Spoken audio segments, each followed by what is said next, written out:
Hello, and welcome to Blue Lightning Healing Meditations. My name is Susie Parker Goins. I'm a channel, so Divine comes through to talk through me to you, like having a conversation, a cup of coffee, a little bit of tea, and to establish a relationship with them so that you can work with them on your own. I'm also an energy healer, past life explorer, and a guide. My links are in the description box for my website, for podcasts, financial support opportunities, and contact information. So please like, comment, subscribe, favorite, hit that donate button, share with your friends, do all the things and share the love. The best way to get a hold of me, though, is through my email. So you can schedule an appointment, whether it's via phone or on a video conferencing platform like this, like Zoom, and also to find out my current pricing information. It's going to go up before too long, but right now it's pandemic pricing. But the best way to do that is through my email at susiepgoins@gmail.com. Thanks for your support. So, welcome to week 10 of my 7-week series on the chakras. So you can call this a bonus episode. Let's go through. We know by now that chakras are energy vortices all throughout the body, and everybody's got them, even animals.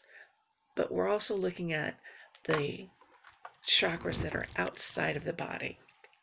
Last week I talked about the Earth Star, and that's the one that's part of the super root system. That's a little bit into the earth, and it goes up to your feet, and then your root chakra. Next is, I have to check my script. Sorry. No, I'm not. Today I want to talk about the Soul Star chakra. And that one is located about 6 to 36 inches above your crown chakra. Here's your crown here. And so the soul chakra is in this area here. It's considered a transpersonal chakra because it is above your body and also outside of the body, but above it. It connects you with the divine.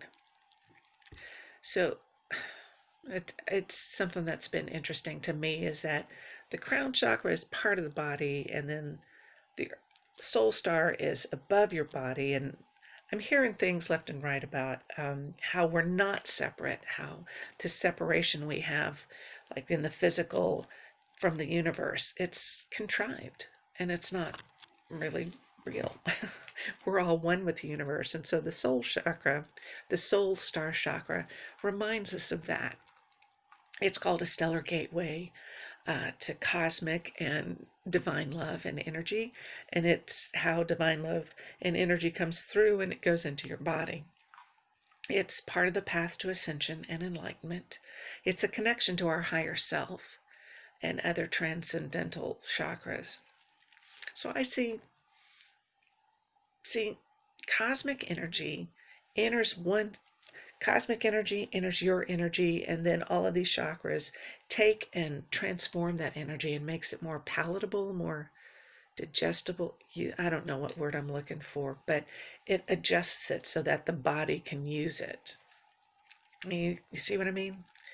It makes the pathway and gateway imagery, it makes more sense to me that way.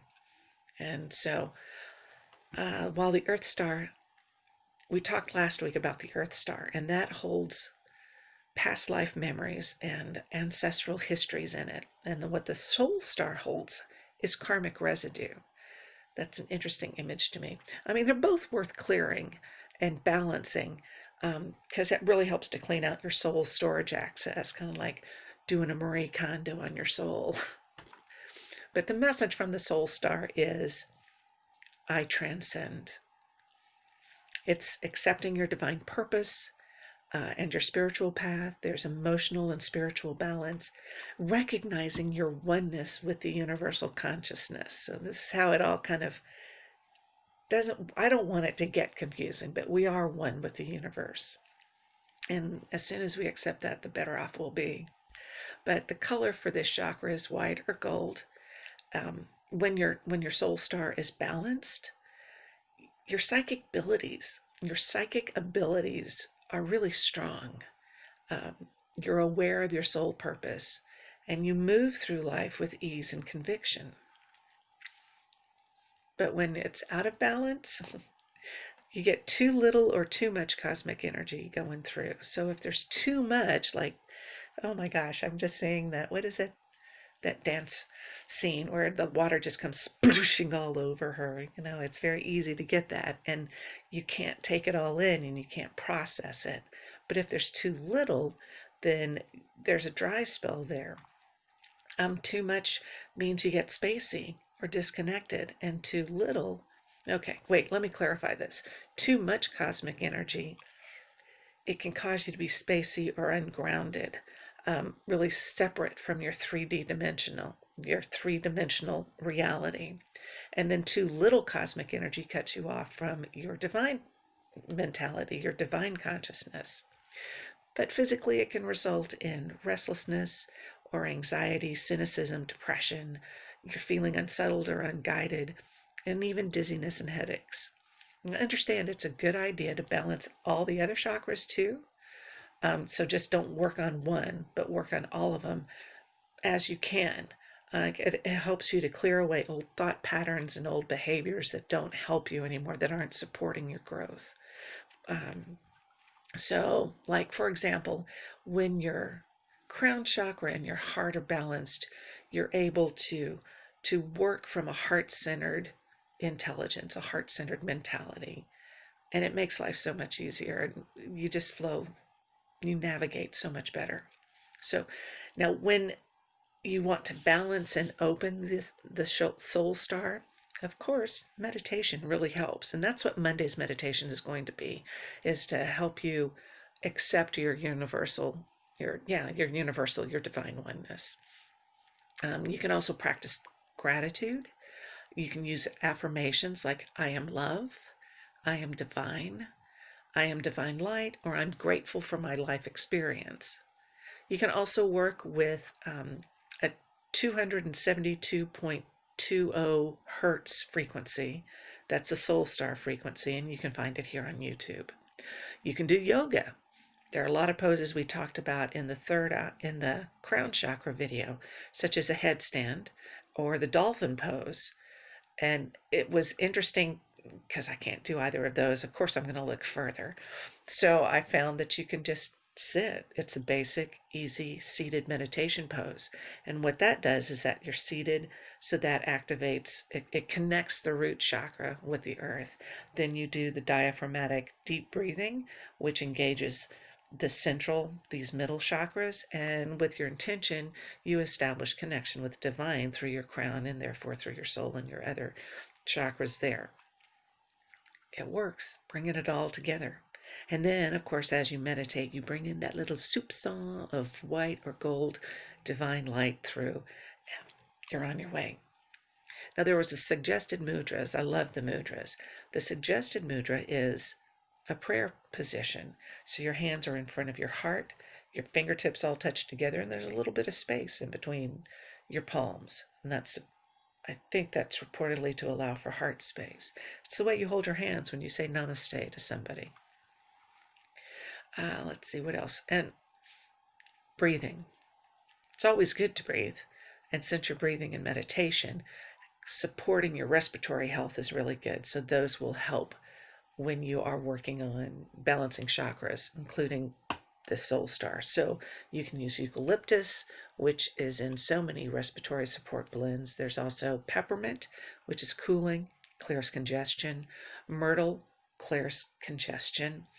Copaiba, Copaiba, copaiba. It's a general anti-inflammatory. Now, I also read that it helps with conception, so just making yourself aware there. And of course, for the last time, probably, my caveats about essential oils. Consult an experienced essential oil vendor to determine which essential oils are best for you, because sometimes the conditions are different things are what you're trying to do, so there's no blanket generalization. Talk to somebody to find out what works. Don't use them neat or on your skin without diluting them. You've got to dilute them. You can use a diffuser. That helps too, because we are talking respiratory support here. And also, still, do not ingest essential oils. Just don't drink them, because long-term exposure to these ingested will cause liver damage. So just don't. Okay, and now this is a pretty quick episode, except for my rambling. Oh well. And now with crystals. The crystals, you meditate with them, make them into jewelry. You can put them under your pillow. You carry them around. And while these are not the only ones you can use, these are, of course, standouts. Amethyst, it's like one of the best workhorse kind of spiritual growth crystals ever. Go for it. There's another kind of amethyst. It's called spirit amethyst. What makes it, why they call it I don't know why they call it a spirit, but what makes it the spirit quartz is that you'll see tiny little terminations all over it, little baby crystals all over it. And that one activates the higher crown chakras, which is what we're talking about here. It brings in spiritual information, and it provides a multi-dimensional healing, which is what we're going for when we start working with these transpersonal chakras. It's very cleansing to the aura. It can dispel negative attachments and entities, and it can repair holes even in your etheric body. That may be something to talk about. Oh, well. Next up is apophyllite. It stimulates your pineal gland. That's where your third eye sits, which is perfect. And it helps to open you up to spiritual awakening. And it infuses your light body with high vibration energy. Now, I've never heard of this following stone, but it really sounds fascinating. It's called azeztulite. Azeztulite. And it's a special type of quartz that is said to have been originated from star beings called the Azez. And that means nameless light. They used the stone as a tool to communicate and to help facilitate their interdimensional travels. It really does sound good. I think I need to at least find some, see what I can do with it. Okay, next up is celestite or celestine, and it's often associated with divine power. It's thought to increase understanding and higher consciousness, as well as mindfulness when used in meditation and prayer. Clear quartz kind of goes without saying. That's just another one of those utility player kind of stones that it amplifies everything you do. Danburite crystals have a highly spiritual vibration that it's gentle, but it's really powerful. And it helps to open the crown chakra, and then it links and attunes it to the heart chakra. We're just talking about that. That combination activates the intellect and higher consciousness for a more heart-based perspective. Merkaba stars, those are, it's part of a sacred geometry where it's two pyramids, one pointing up and one pointing down, but they have that four-corner base, and that is a sacred geometry. It can be carved out of anything. I have some out of crystal, out of quartz. So I use that imagery, though, when I go on my meditations and need to do interdimensional travel. Let's see what's next. Snowflake obsidian. It helps to draw emotions from the surface and helps to draw emotions to the surface. So it helps you to clear out this old stuff, which that's the point of doing the root and the soul chakras, is to clear out stuff so you can be better open to receiving the divine energy. It also, what else does it do? Snowflake obsidian also promotes a sense of calm and an inner centering, which readies you for a deep meditative space. Sugilite is a stone of the violet ray energy. It's the embodiment of the perfection of divine love.